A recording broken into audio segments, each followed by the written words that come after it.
Барлықтарыңызға сәлем, менің каналыма қош келдіңіздер. Бүгін сіздермен үй жағдайында өте дәмді және де өте жұмсақ, ауызда еритін тирамису дайындайтын боламыз. Міндетті түрде жасап көріңіздер. Ең бірінші жұмыртқамызды ақуызы мен сарыуызын ажыратып аламыз. Ақуыз салынған ыдыс құп-құрғақ болу керек. Егер де бір тамшы да су ішінде болатын болса, онда пышный масса болмай, сіздердің печеньеларыңыз дұрыс шықпай қалуы мүмкін. Соған мән берген дұрыс. Қантымызды ақуызымызға жартысын, сарыуызымызға жартысын саламыз да тура видеодағыдай миксерлеп аламыз бөлек-бөлек. Ұнымызға разрыхителімізді салып араластырып дайындап қоямыз. Сарыуызымыз бен ақуызымызды біріктіреміз. Енді тек қана ағаш қасық немесе лопатканың көмегімен араластырып отырасыздар. Миксердің көмегі қажет болмайды. Егер де миксерлейтін болсаңыздар, печеньеларыңыз дұрыс шықпай, көтерілмей, жаңағы біздің пышный массамыз түсіп кетуі мүмкін. Ұнымызды осылай үшке бөлеміз де бөлек-бөлек салып араластырып отырамыз. Ешқандай да комок қалмау керек. Әбден біркелкі масса болғанша араластырамыз. Пешімізді алдын ала қыздырып қоямыз. 180 градуста менің пешімде 5-6 минутта піседі. Әркімнің пеші әртүрлі. 5 және 8 минуттың аралығында пісу қажет. Соңғы ұнымызды салдық. Міне тура видеодағыдай осылай лопатканы асты үстінен бисквит араластырған сияқты араластырамыз. Кондитерский мешогымызды басын кесіп, мен вупи-пайдың насадкасын салдым, өйткені вупи-пайдың насадкасымен біздің печеньеларымыз біркелкі әдемі болып шығады. Кондитерский мешоктың өзімен де жасасаңыздар болады. Басын аздап қайшымен кесіп тастайсыздар. Пергаментті төсеп, тура видеодағыдай печеньеларды құйып шығамыз. Біздің пешіміз міндетті түрде алдын ала қыздырылған болу керек. Егер қызбаған болса, печеньеларыңыз дұрыс шықпайды. Біздің печеньеларымыз дайын. Пергаментімізден пештен шыққаннан кейін ажыратып аламыз.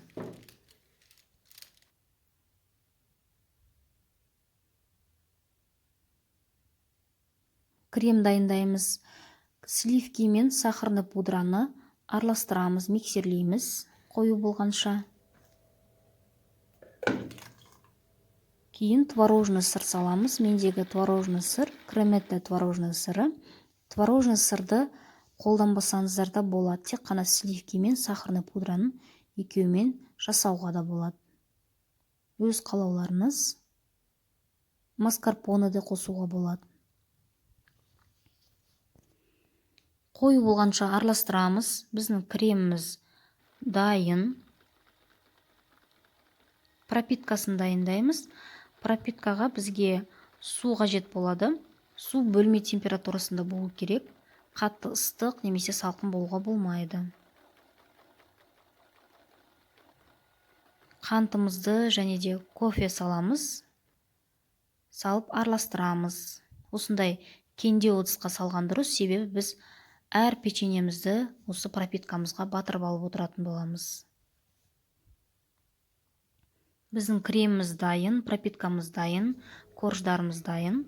Енді мен осындай формаға дайындағанды жақсы көремін. Қонақтарым келгенде осы формамен дастарханға қоямын. Өте әдемі көрінеді және де өте ыңғайлы. Кез келген тарелкаға немесе өз қалауларыңызбен жасауға болады.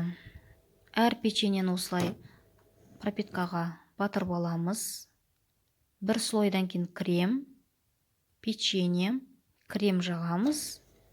Үстіне какаоны себіп, жарты сағаттан кейін тирамисуымызды дастарханға қоя берсеңіздер болады.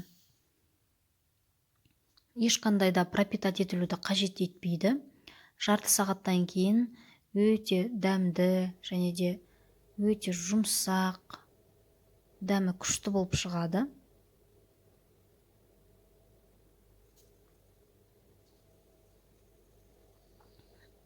Біздің тирамисумыз пропитать етілді. Міне кескен кезде де байқасаңыздар, өте жұмсақ кесіледі. Қыздар, міндетті түрде жасап көріңіздер. Бұл рецептпен мен біраз жылдардан бері жасап келемін. Өзімнің отбасым және де өзім өте жақсы көреміз. Видеоны соңына дейін тамашалап, ұнап жатса, шынайы пікір қалдыруды ұмытпаңыздар. Менің Instagram парақшама да тіркеліп қойыңыздар. Сұрақтарыңыз болса, комментарияға қалдыруға болады. Міндетті түрде жауап беремін. Сіздермен бірге болған Айгерім. Ас болсын.